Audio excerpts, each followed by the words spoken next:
as we are beginning to assemble figures and needs and it's the beginning of our budget process, teachers are formulating their requests for materials and equipment and that sort of thing for the coming year.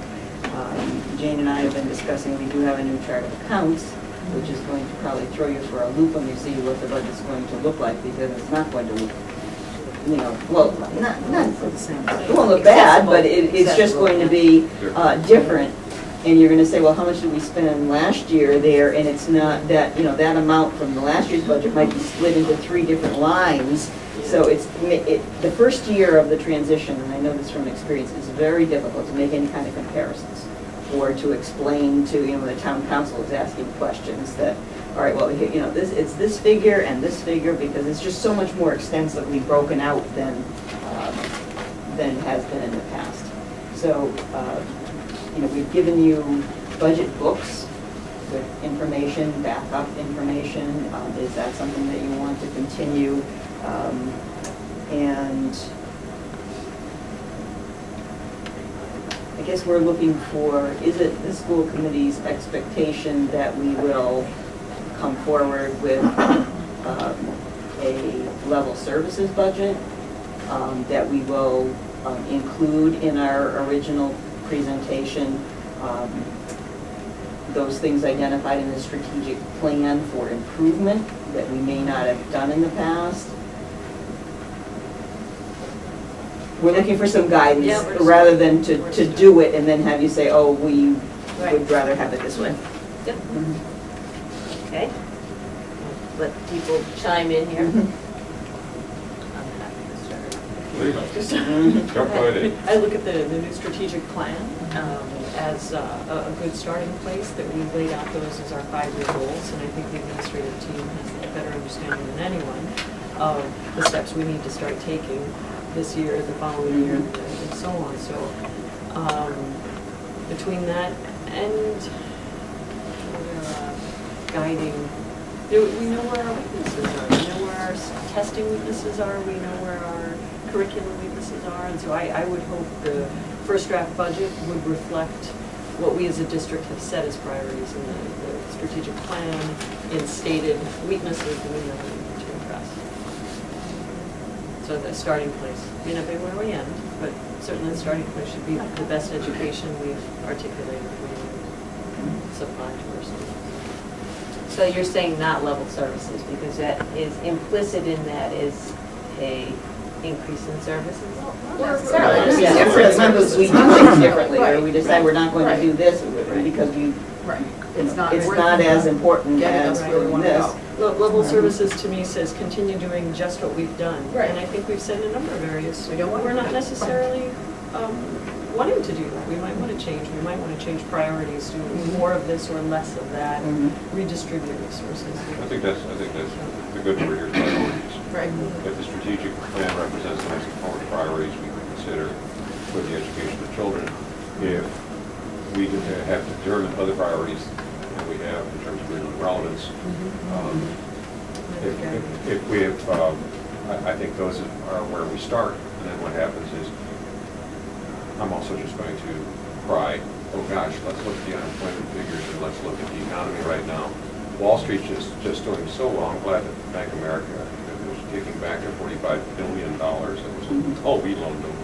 But still right now, the financial situation for schools, for taxpayers and so forth are considerable.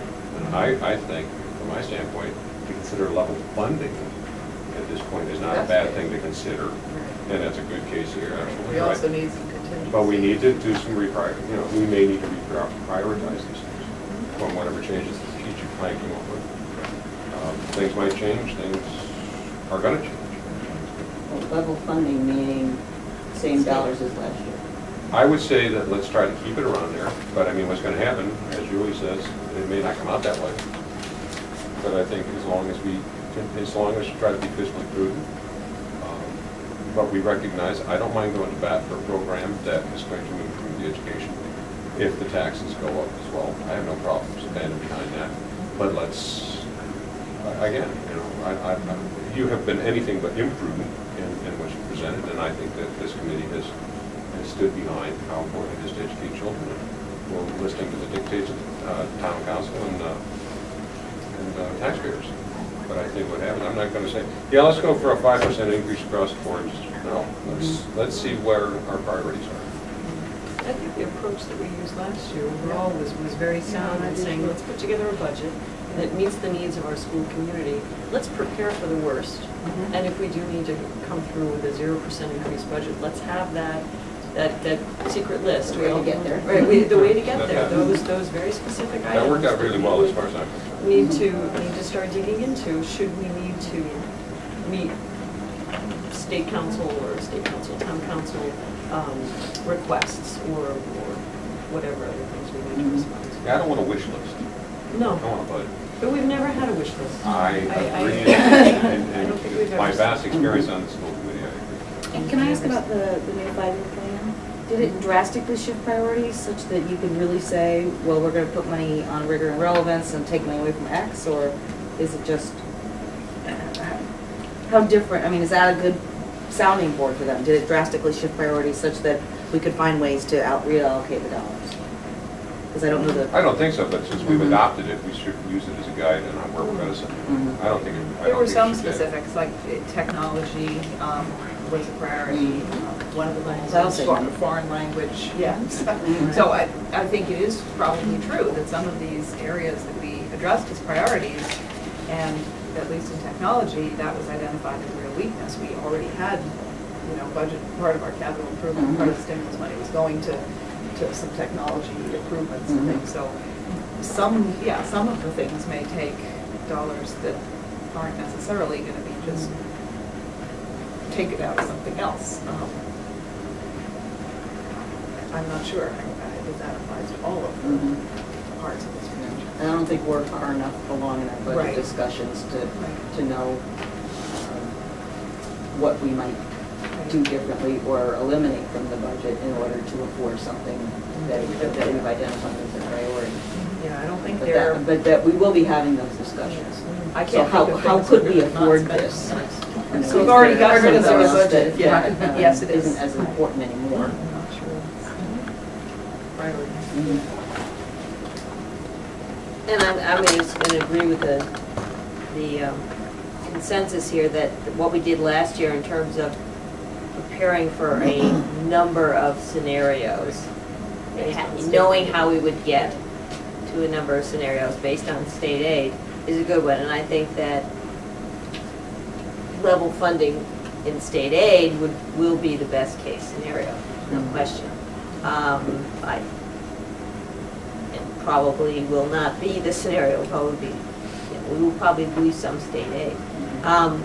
The Board of Regents, we heard, BJ and I went to the quarterly chairs meeting 2 weeks ago, and the Board of Tim Duffy explained to us that the Senate leadership is going to be pushing in the next legislative season for a funding formula, because for the race to the top funds, you have to have no cap on charter schools, and you have to have predictable funding formula in place. Whether or not it's funded, it has to be in place. Well, that's fine. Well, no, I mean, I know. I cracked up when he said it too. Yeah, but the alarming part is that the regents have endorsed the idea of having a funding formula without a hold harmless clause. So that for us would be the worst case scenario. Right. Just putting that out there.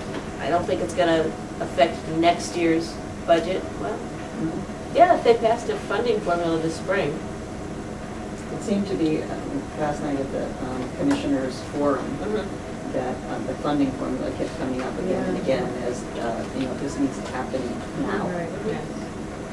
Did the discussion of the hold harmless clause come up? No. No.